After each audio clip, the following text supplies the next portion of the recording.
everybody. I got a sweet story to share with y'all today.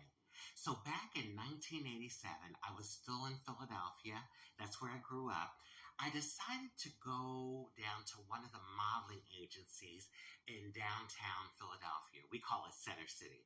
I thought maybe I'll go down and get some gigs. So I got up that day, got myself together. I go down to the agency. I'm sitting in the lobby and I look up and this beautiful girl walks through the doors. And I just thought she was so pretty. And we both smiled at each other. And there was such a vibrant energy coming from her. You know, that ready for the world vibrancy. And so we ended up seeing different agents. And then, as it happened, we both leave at the same time. So we're walking out the doors of the agency together. And we start talking in front of the agency. So she was about 3 years younger than me. At the time, I was like 19, 20. And she introduces herself. She's like, oh, my name is Giggles. And she says, I have a single out called Love Letters. And she says it's really popular in New York, Miami, and LA.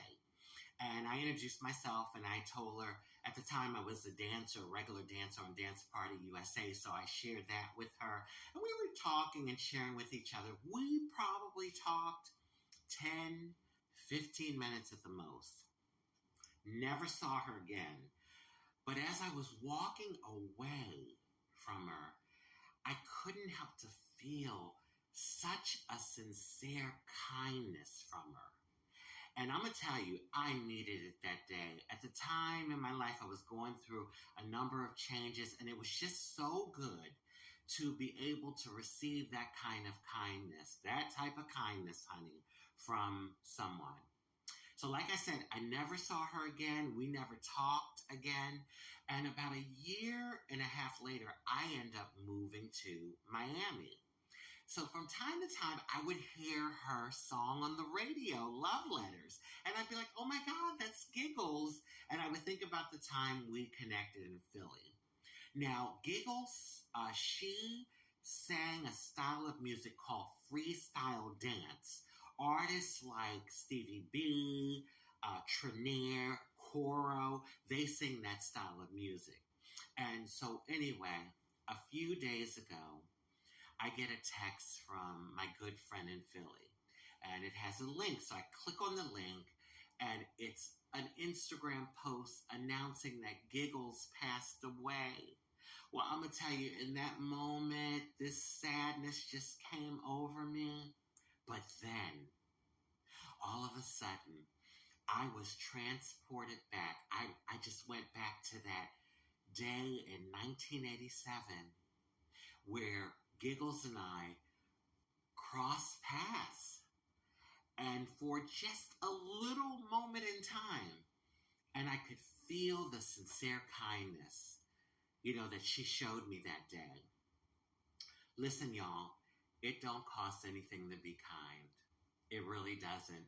And this experience that I have is an example of how in just a moment in time as we're passing each other as human beings, we can touch someone in a positive, uplifting way. And sometimes in really profoundly positive, uplifting ways. You smile at someone, you don't know what that person's going through that day. And just by smiling, it might lift them up a little and help them to carry on, to keep going. So these sort of moments can transcend, when I tell you transcend, way beyond the moment. And look at me. I am talking about a day in 1987 where I had the opportunity to meet Giggles, and she showed me such sincere kindness. I'm talking about that, and it is 2024. So I say all of that to say, rest in peace, Giggles, and thank you for the sincere kindness you showed me that day. Thank you for that moment in time. I'm going to always sing your song, girl. Love, love letters. I write to you love letters. Hey. Love, peace, and blessings, y'all.